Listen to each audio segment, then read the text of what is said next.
wabarakatuh. Saya Cindiliana Ramadhani, mahasiswi dari Pendidikan Biologi, Fakultas Keguruan dan Ilmu Pendidikan, Universitas Maritim Raja Ali Haji. Baik, di sini saya akan menjelaskan mengenai pemurnian protein. Pengertian pemurnian protein. Pemurnian protein adalah suatu rangkaian proses isolasi jenis tunggal dari suatu campuran kompleks.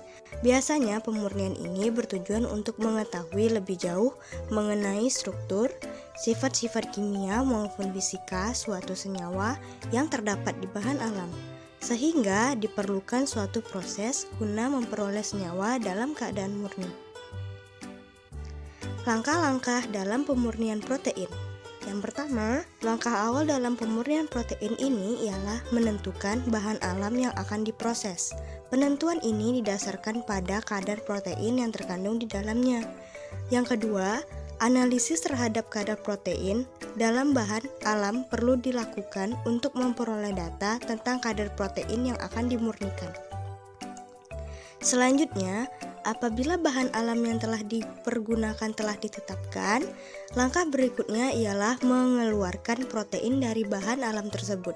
Selanjutnya, beberapa jenis protein dapat diperoleh dengan jalan melarutkannya dengan pelarut air atau pelarut lain.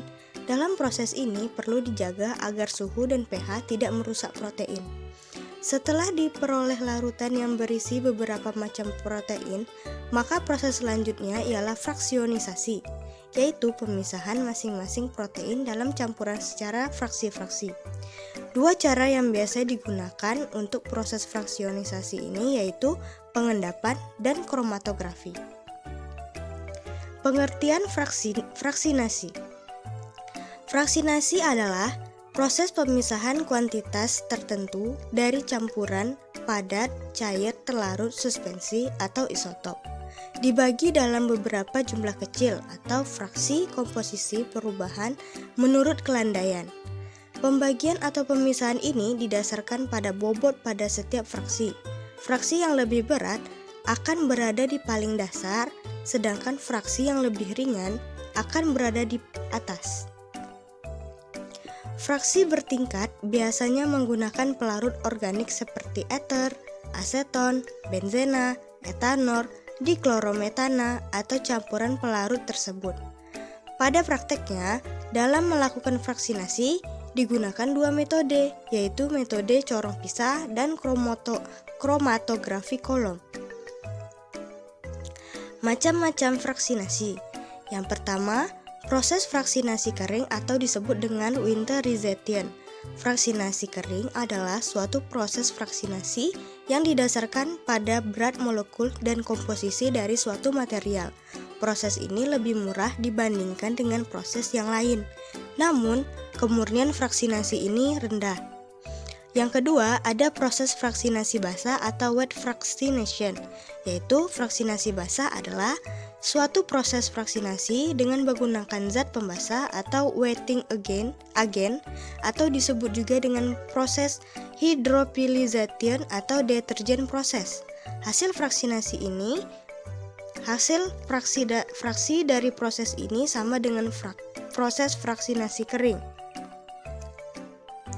Proses fraksinasi yang ketiga yaitu ada yang namanya solvent atau pelarut atau disebut dengan solvent fractionation, adalah suatu proses fraksinasi dengan menggunakan pelarut di mana pelarut yang digunakan adalah aseton. Proses fraksinasi ini lebih mahal dibandingkan dengan proses fraksinasi lainnya karena menggunakan bahan pelarut. Nah, yang terakhir ada proses fraksinasi dengan pengembunan atau fractional condensation. Proses fraksinasi ini merupakan suatu proses fraksinasi yang didasarkan pada titik didih dari suatu zat, bahan sehingga dihasilkan suatu produk dengan kemurnian yang tinggi. Fraksinasi pengembunan ini membutuhkan biaya yang cukup mahal, yang cukup tinggi, namun proses produksi lebih cepat dan kemurniannya lebih tinggi. Nah, jadi kesimpulannya ialah proses fraksinasi ini terbagi menjadi 4 proses. Yang pertama ada proses fraksinasi pengembunan, ada proses fraksinasi solvent, ada fraksinasi kering, dan fraksinasi basah. Fraksinasi ialah proses pemisahan kuantitas tertentu dari campuran padat, cair, terlarut, suspensi, isotop. Dan langkah-langkah pemurnian protein terbagi menjadi 5 langkah. Dan pengertian pemurnian protein ialah suatu rangkaian proses isolasi jenis tunggal dari suatu campuran kompleks. Baik, sekian dari saya. Assalamualaikum warahmatullahi wabarakatuh.